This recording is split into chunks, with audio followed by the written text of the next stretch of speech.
16 லட்சம் டன்னு மணல் கொள்ளை அடிக்கப்பட்டிருக்கு. கிட்டத்தட்ட வந்து பார்த்திங்கன்னா இந்த 1-2 வருஷத்தில் மட்டும் கிட்டத்தட்ட 5000 கோடிக்கு மேலே மணல் கொள்ளை அடிக்கப்பட்டிருக்கு. இது எந்த மாதிரி இடத்துலனா கோஸ்டல் ஏரியாஸில் கன்னியாகுமரி, தூத்துக்குடி, திருநெல்வேலி மாவட்டத்தில் அசால்ட்டாக கொள்ளையடிச்சிருக்காங்க. இது பல வருஷமாக பதிவாகிட்டு இருக்குது.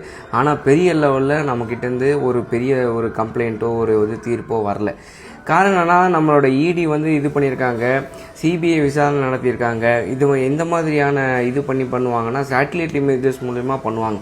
அதில் பார்த்திங்கன்னா கிட்டத்தட்ட ஒரு 500 குன்றுகளே காணாமல் போயிருக்கு. எங்கே அப்படின்னா காஞ்சிபுரம், நம்ம திருவண்ணாமலை, இந்த பஸ்ஸில் போகிறவங்களுக்கு தெரியும். ஆக்சுவலாக காஞ்சிபுரம், திருவண்ணாமலை, மதுரை சைடு, இந்த கருப்பட்டி, சோழவந்தான் சைடு போகும்போதெல்லாம் லெஃப்ட்லலாம் பார்த்திங்கன்னா மழை காணாமல் போயிட்டே இருக்கும். நம்ம பார்த்த மழை எங்கடா அப்படிங்கிற மாதிரியே இருக்கும். ஏன்னா குன்றாக இருக்கிறது 500 குன்றுகள் காணாமல் போயிருக்கு. இதை நம்ம இமேஜில் பதிவாயிருக்கு.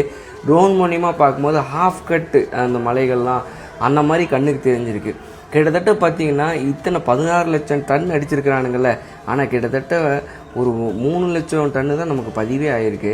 அதே மாதிரி பார்த்திங்கன்னா 5000 கோடி அடிச்சிருக்காங்க 2 வருஷத்தில் மட்டும். இந்த வர 2 வருஷத்தில் மட்டும் கிட்டத்தட்ட 5000 கோடி அடிச்சிருக்காங்க. ஆனால் பதிவானது என்னமோ வெறும் 30 கோடி தான். அதே மாதிரி மலைகளின் வழியாக அடிக்கப்பட்டது 987 ஹெக்டேர்கள்.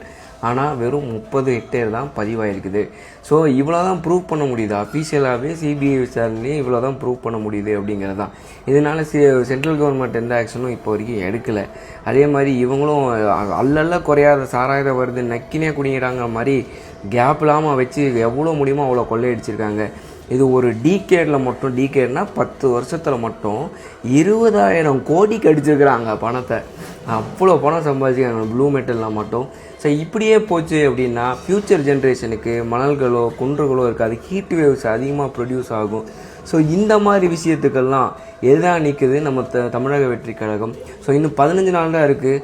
வாக்களிங்க, இயற்கை உலகத்தை பாதுகாப்போம் நம்மெல்லாம். ஸோ இந்த ஃப்யூச்சர் ஜென்ரேஷனுக்காக என்ன விட்டு வச்சுட்டு போகிறோம் அப்படிங்கிறது உங்கள் கையில் தான் இருக்குது. தமிழக வெற்றி கழகத்துக்கு வாக்களிங்க.